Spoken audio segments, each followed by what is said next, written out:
अस्सलाम वालेकुम, आप देख रहे हैं स्पोर्ट्स फ्लिक्स और मैं हूं आपका होस्ट हमजा शफीक। आज पहला वनडे चल रहा है Pakistan versus New Zealand national stadium Karachi में। उसके हवाले से बात करेंगे। फॉर्मर कैप्टन सलमान भट्ट साहब हमारे साथ मौजूद हैं। अस्सलाम वालेकुम, welcome to the show Bhatt साहब। वालेकुम अस्सलाम। भट्ट साहब, सबसे पहले तो बात कर लें, आप मुझे बताएं आज की प्लेइंग 11 बैलेंस साइड देख रहे हैं आप?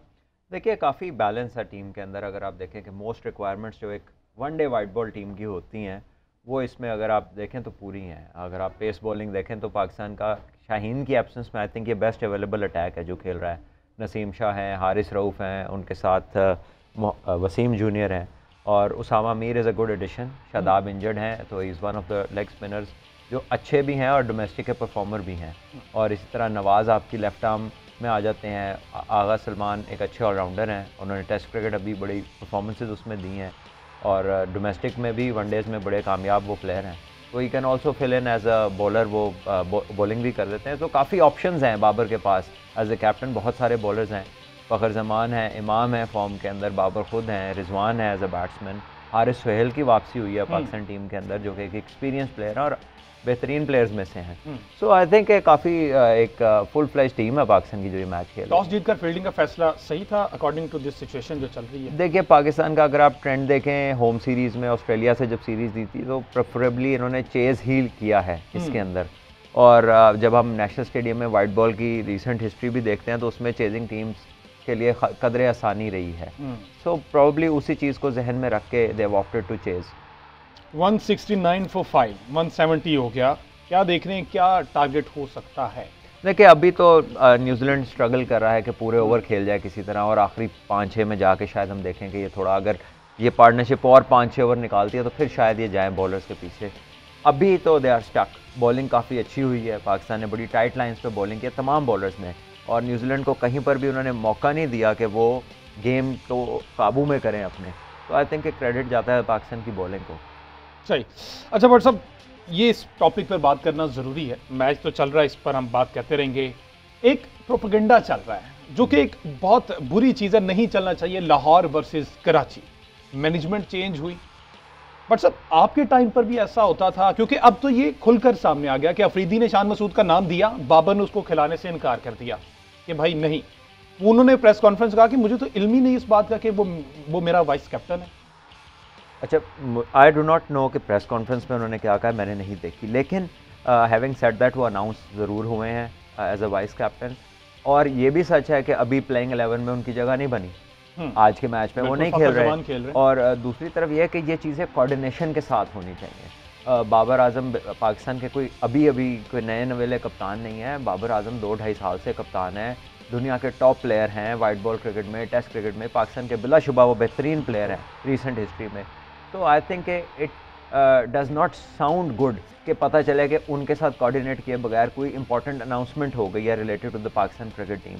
तो मेरा ख्याल है कि इसके बारे में थोड़ा सा कोऑर्डिनेशन अगर हो जाए तो ज़्यादा बेहतर है। जो एक आउटलुक जो है एक टीम की, एक सेटअप की, वो इससे बेहतर हो जाती है। और दूसरा जो प्रोपेगेंडा की आपने बात की, देखे वो तो बड़ा एविडेंट है। ठीक है, एक मिनट उससे पहले अगर हम पैकेज एक हमने बनवाया है वो जरा देख लें कि प्रेस कॉन्फ्रेंस में बाबर आजम के साथ किस तरह से कुछ सहाफ़ी बिहेव कर रहे हैं आजकल।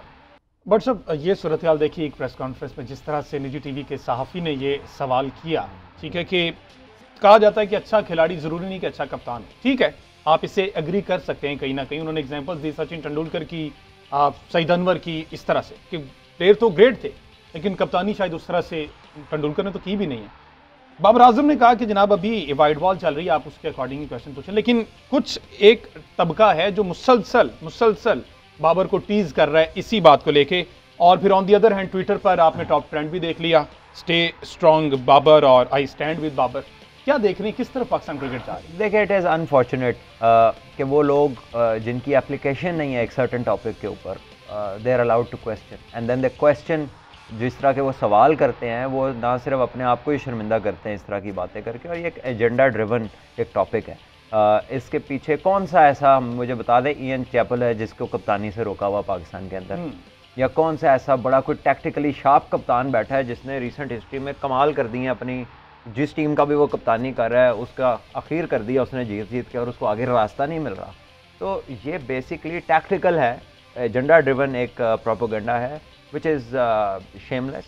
पीसीबी को अलाउ करना चाहिए इस तरह से? पीसीबी आई डोंट नो, मुसलसल चल रहा है। देखिए मैं ये कहता हूँ कि सहाफ़ी का हक है कि वो मुश्किल सवाल करे, लेकिन एटलीस्ट वो टॉपिक पे तो हो ना। और अगर वो समझता है कि यही उसका टॉपिक है तो फिर मैं ये कहूँगा कि बाबर को भी ज़रा खुल के इसका जवाब देना चाहिए कि पूछ ले भाई कौन सा आप इधर जो है ना दूसरे को इमरान खान साहब छुपा के बैठे हैं, या यहाँ पर कौन से जो है महेंद्र सिंह धोनी पीछे बैठे हैं जिनको कप्तानी नहीं मिलती। It is about what you have as option. अगर कोई आपके पास है बाबर से बेहतर तो फिर क्रिकेट बोर्ड लगा ले उसको, थोड़ा सा इस पर ओपन होकर बात करें क्या परफॉर्मेंसेज हैं जिन देखिए ऐसा कभी, और एक नहीं दो दो तीन तीन नाम आ रहे हैं जी, 3 कप्तान बना दें आप इसके भाई। अगर हैं आपके पास बेहतर बंदे तो आप ज़रूर बनाएं, पाकिस्तान का हक है कि उसको बेहतरीन बंदा लीड करे। लेकिन you just can't be you know so much agenda driven कि वो इतना ऑब्वियस हो जाए कि लगे कि पूरी एक जो है ना एक कैंपेन चल रही है जो कि बड़ा विजिबल है। ये क्या समझते हैं फीडेड क्वेश्चंस हैं ये सारे इसी कैंपेन के थ्रू? लगता तो ऐसा ही है कि ये करने वाले फ़ोन पे सवाल लेते हैं लोगों से। बाबर को इसका कोई प्रेशर लेंगे, कोई नज़र आ रहा है ऑन फील्ड? बाबर अभी तक आपने देखा हो कि शायद इस चीज़ का प्रेशर ले रहे हैं, उनकी परफॉर्मेंस इससे मुतासिर हो रही हो? देखिए इट इज़ ट्रू कि प्रेशर आता है प्लेयर्स के ऊपर जब इस तरह की जो है ना एक मुनज़्ज़म कह लीजिए कि एक वो चलती है, एक ट्रेंड चलते हैं और इस तरह के सवाल होते हैं, तो ये प्रेशर तो आता है। लेकिन he is a champion player, I think कि थोड़ा सा he needs to speak up. अच्छा, चीफ सिलेक्टर के अगेंस्ट स्टैंड लेना बाबर को कहीं भारी तो नहीं पड़ जाएगा?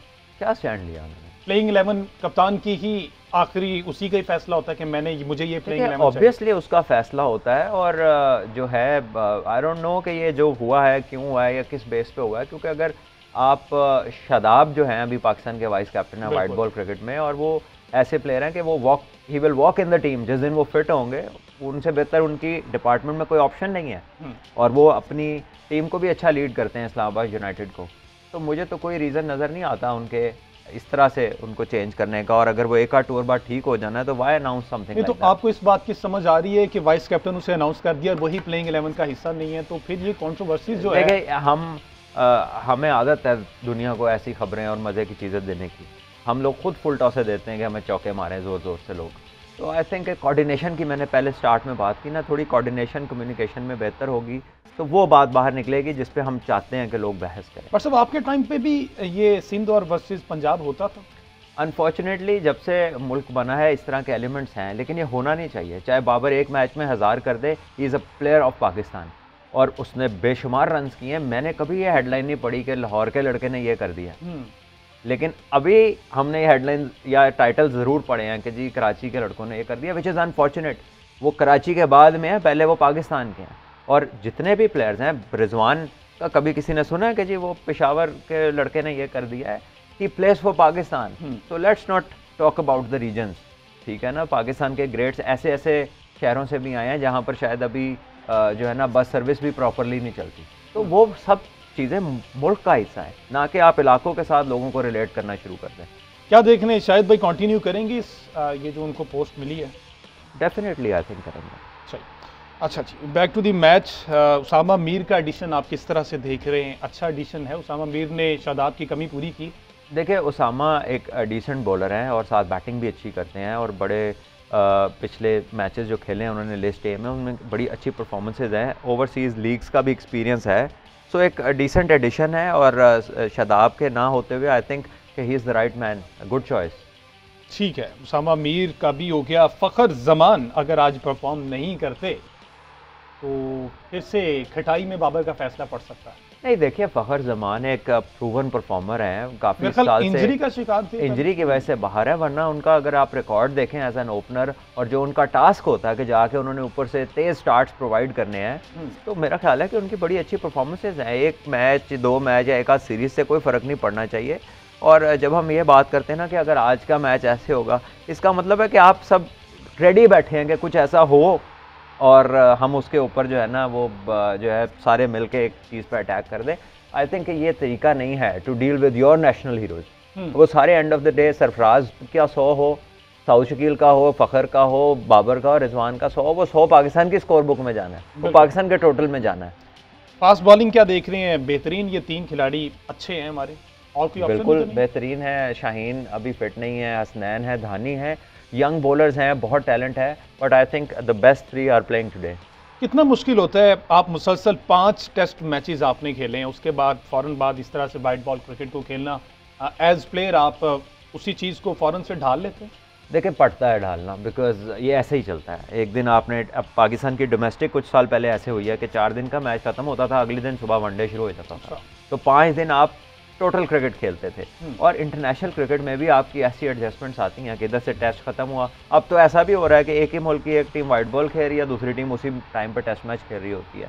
सो प्लेयर्स की जो अडेप्टेबिलिटी है वो टेस्ट होती है हाईएस्ट लेवल के ऊपर, और जो ग्रेट प्लेयर्स हैं वो इसीलिए होते हैं कि उनकी जो ट्रांसफॉर्मेशन है बिटवीन द फॉर्मेट्स वो बड़ी लाजवाब होती है। अच्छा बट साहब, अब मैनेजमेंट के तब्दील होने से एज प्लेयर कोई तब्दीली देखने में आती है?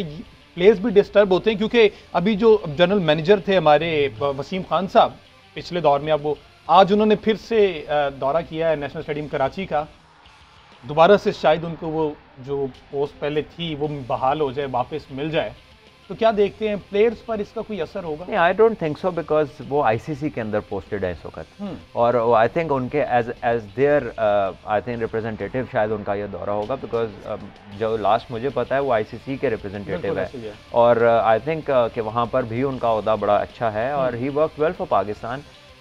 देखिए उनके आए या ना आए, देखिए जब भी एक सेटअप चेंज होता है, कुछ लोग कंफर्ट, उनके लिए कंफर्ट जोन डेवलप हो जाती है, कुछ को डिसकंफर्ट हो जाती है, तो ये हमेशा चेंजेस के साथ उसके अपने एडवांटेज डिसएडवांटेज आते हैं। मैं एग्जैक्टली नहीं कह सकता कि कौन इजी हो जाएगा और किसके लिए मुश्किलात होंगी, लेकिन ये दोनों चीज़ें साथ साथ चलती हैं। वसीम खान की जो पार्टिसिपेशन थी पाकिस्तान की क्रिकेट पाकिस्तान में वापस लाने में, क्या समझते हैं वो अच्छा रोल इन्होंने प्ले किया? देखिए बहुत उनका भी, सेठी साहब का भी, जो बंदा आपकी जो सिक्योरिटी एजेंसीज हैं, आपके इदारे हैं, तमाम ने बड़ा रोल प्ले किया पाकिस्तान में क्रिकेट लाने के लिए, तो किसी एक बंदे के ऊपर भी आप उसको डिसक्रेडिट नहीं कर सकते, या कोई एक बंदे को आप इसका होल सोल क्रेडिट नहीं दे सकते। लेकिन मुझे याद है कि वसीम खान साहब से एक दफ़ा मेरी मीटिंग हुई थी, तो 6 टीमों के बारे में मैंने उनसे पूछा था, क्योंकि उनकी सक्सेस स्टोरी इंग्लिश क्रिकेट है। तो मैंने कहा इंग्लैंड छोटा सा मुल्क, इतनी गेम में थोड़े से लोग, और आपकी 18 टीमें, हमारी आपने 6 कर दी हैं। तो उन्होंने मुझे देख के कहा कि ये मैंने नहीं की, ये ऊपर से ऑर्डर आया है। तो ये जो ऊपर से order at least he was honest. ऊपर से जो ऑर्डर आते हैं वो काम खराब करते हैं। अच्छा, ऊपर से जो ऑर्डर आए हैं, ये तो हमने ऊपर से ऑर्डर काफ़ी देर देख लिए। मिडिल ऑर्डर की अगर थोड़ी सी बात की जाए, तब भी ऊपर से ही ऑर्डर थे, एक मिडिल ऑर्डर को मुसलसल हम लेके चल रहे थे, बिल आखिर उसमें चेंज देखने में आया। एक बिल्कुल रियलिटी से दूर एक फैसला था, और ये ओपन सीक्रेट है कि वो इमरान भाई पाकिस्तान के प्राइम मिनिस्टर थे, और उनका ये part of his cricketing vision was के 6 टीमें होनी चाहिए, क्वालिटी क्रिकेट होगी। लेकिन पाकिस्तान जैसे मुल्क में जहाँ पे एक ही गेम तमाम बच्चे खेलना चाहते हैं, ये बड़ी कम अपॉर्चुनिटी थी, और जब आप लोगों का रोज़गार उससे अलहदा करते हैं, तो किस तरह इस माशरे में कोई माँ बाप अपने जवान टीनेजर बच्चे को कहेगा वो गेम खेलो जिससे तुम्हें कमा के कुछ ना ला सको। आपका बच्चा तो स्कूल से, कॉलेज से जैसे ही निकलता है, माँ बाप कहते हैं कि जी अब बताओ कि घर में कंट्रीब्यूट क्या करेंगे। तो ऐसे में अगर आप खेलों से उनका रोज़गार अलहदा कर देंगे, तो वो कैसे प्रोफेशनल फुल टाइम बन सकता है? तो I think that was not the right approach. ठीक है। अच्छा, आज हारिस सोहेल खेल रहे हैं, गालिबन कोई 3 साल के बाद उनकी वापसी हुई है, उनके साथ साथ आगा सलमान है। ये क्या देख रहे हैं, मिडिल ऑर्डर पे सेट बैठ रहे हैं दोनों बैटर हमारे ओडीआई? बिल्कुल, आई थिंक हारिस सोहेल एक अच्छा परफॉर्मर है, और बड़ी कंसिस्टेंट उसकी परफॉर्मेंसेज रही हैं। ठीक है, फॉर्म में डिप आता है, फिटनेस के उनके मसाइल थे, कुछ उनके दूसरे भी मसाइल थे जो कि उनके पर्सनल इश्यूज़ थे, बट आई स्टिल बिलीव के एक बड़े कैपेबल और एक एस्टैब्लिश प्लेयर थे पाकिस्तान के, जिन्होंने काफ़ी मैचेस जितवाए, सेंचुरीज़ की, और बड़े खेलते हुए बड़े एलिगेंट लगते हैं। तो आई रियली होप कि वो फिट रहें और परफॉर्म करते रहें। पाकिस्तान को एक्सपीरियंस चाहिए मिडिल ऑर्डर में। तो आगा सलमान जो हैं वो ओडीआईज़ में पहले भी हम आजमा चुके हैं उन्हें। देखिए बहुत ज़्यादा तो नहीं खेले, लेकिन प्रॉमिसिंग है। अभी देखिए टेस्ट क्रिकेट उन्होंने बड़ी अच्छी खेल ली है, अंडर प्रेशर उन्होंने 100 भी किया है, और डोमेस्टिक क्रिकेट की जो लिस्ट ए का रिकॉर्ड है उनका बड़ा अच्छा है रिसेंट ईयर्स के अंदर। तो आई थिंक कि जब कोई बंदा फॉर्म में हो तो उसे यूटिलाइज़ करना चाहिए। तीसरी पोजीशन के लिए, चौथी पोजीशन के लिए भाट साहब आप किसे देख रहे हैं पाकिस्तान टीम में अभी जो कोई ऊपर नीचे हुई हैं? ओपनिंग वही फ़खर और बाबर? फ़खर और इमाम है ना वनडे में ओपनर, इमाम और बाबर वन डाउन है, और रिजवान को हम नीचे ले गए। रिजवान 5वें 6वें पे आ जाएंगे। बीच में आपके पास देखिए आपकी बैटिंग डेप्थ काफ़ी ज़्यादा है, और हारिस सोहेल है बीच में, उसके अलावा फिर आप अगर नवाज भी मोहम्मद है नवाज नीचे। बैटिंग अच्छी खासी करते हैं, रिजवान बैटिंग करते हैं, आपके वसीम जूनियर तक आपकी बैटिंग जाती है, तो आई थिंक ठीक ठाक पाकिस्तान के pass on the batting other है। हैंड न्यूजीलैंड की जो टीम है वो आपने अगर नज़र मारी हो, अच्छी टीम लग रही है? बिल्कुल अच्छी साइड है। आज आउट हो गया उनके प्लेयर्स जो कि वो प्रेशर में है, कहीं पर भी खुल के खेलने का उन्हें मौका नहीं मिला। लेकिन अच्छी पार्टनरशिप पाकिस्तान ने लेकिन बॉलिंग अच्छी की। आई थिंक ये इस पिच के ऊपर कोई बहुत इम्पोज होने वाला स्कोर नहीं हुआ और इसका क्रेडिट बॉलर्स को जाता है, बट न्यूजीलैंड फाइट कर रहा है, अभी भी 8 ओवर विकेट की है। कंडीशन कैसी है? पिच स्लो है और पिच के ऊपर कोई बॉल बहुत तेज़ नहीं निकल रहा, बड़ा मैनेजेबल पेस एंड बाउंस है, विच अगेन टेल्स यू कि आई थिंक हमारा जो थॉट प्रोसेस है वो फेवर करता है स्लो एंड लो पिचेस को, which I think is not the right approach. आपने इंडिया में वर्ल्ड कप खेलना है, इंडिया में पिचेस अब वो नहीं है पहले की तरह। वहाँ पे हो सकता है आपको बहुत स्पिन भी मिल जाए, हो सकता है आपको घास वाली भी मिल जाए, और पाकिस्तान को मिली है वहाँ पे। अगर आप पिछली हिस्ट्री में जाएं, इंडिया में पाकिस्तान ने जितने टूर्नामेंट्स खेले हैं, चैंपियंस ट्रॉफी के अंदर पाकिस्तान साउथ अफ्रीका का मैच एक फुल ग्रीन ट्रैक पे करा दिया गया था, और पाकिस्तान ने जब उधर जाना है आईपीएल के बाद हर तरह का सेंटर है इंडिया में, तो Pakistan should be prepared for all sorts. और वो प्रिपरेशन कहाँ करनी है? अपनी विकेटों के ऊपर। तो आई थिंक कि हमें थोड़ी दिलेरी दिखानी चाहिए, थोड़ी सी पिचों में जान पे खेले जिस पे बॉल भी निकले। तो आपने विकेट की बात की, जिस तरह से पेस वगैरह, लुकी फर्ग्यूसन जो एक एडिशन हुआ टीम सऊदी को तो हमने खेल लिया, ये कहीं ना कहीं तंग करते हैं पाकिस्तानी बैटर्स को? देखिए, अगर करते भी हैं तो जब तक हम उन्हें खेलेंगे नहीं, तो मुझे बताइए कि किस तरह हम तैयारी पकड़ेंगे। अगर हमने सिर्फ टीवी पे मैच देख के तो नहीं तैयार होना ना, हमने सामना भी तो करना है। तो ये हमारे मौके हैं कि हम उनका सामना करें, और अगर हमें कोई कमी है तो उस हिसाब से हम अगली दफ़ा की तैयारी करें।